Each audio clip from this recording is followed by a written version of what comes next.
Okay, so now you guys have all attempted your warm-ups, and let's take a look at the answers to the warm-ups. So we have original, number 15, or we have original 15, new being the 12. And let's go back and do a refresher.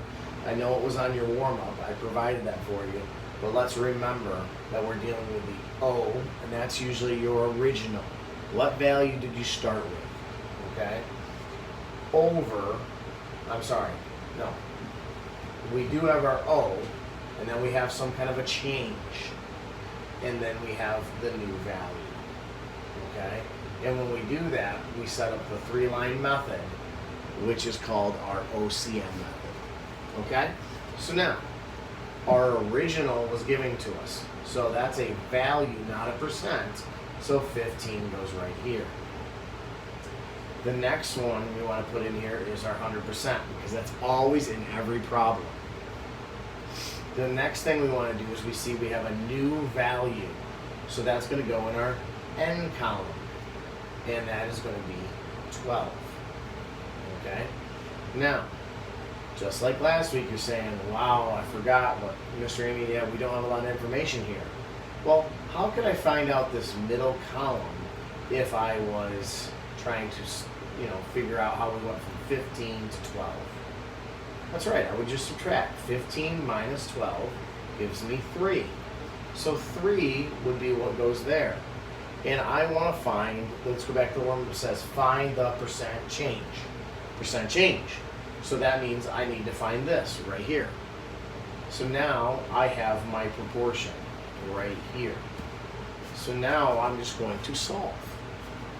15 times x becomes 15x. I multiplied these two. Now I'm going to multiply these two. Well, if I had $300 bills in front of me, that means I would have $300. But you can always go ahead and multiply 3 times 100 and you get 0, 0. 1 times 3 is 3. 300. So now I've got an equation again in front of me.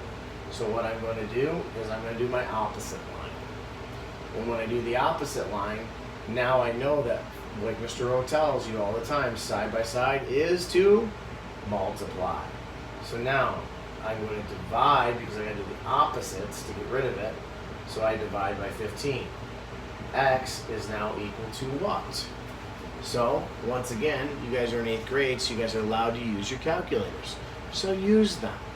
But I don't have a calculator in front of me, so I'm going to go over here and do it by hand. 300 goes in the house, 15 outside the house. 15 can't go into 3. Can 15 go into 30? Yes, it can. 2 times. So 15 times 2 is 30. So I subtract my 30 from 30 and I get 0. I bring down my other 0. 15 goes into 0. No, it can't go in there. So I put a 0. I am done. Value of 0 on the bottom. So 20 is my answer. But it's not just 20. I was finding what was on the bottom, so it's 20%. That's my answer.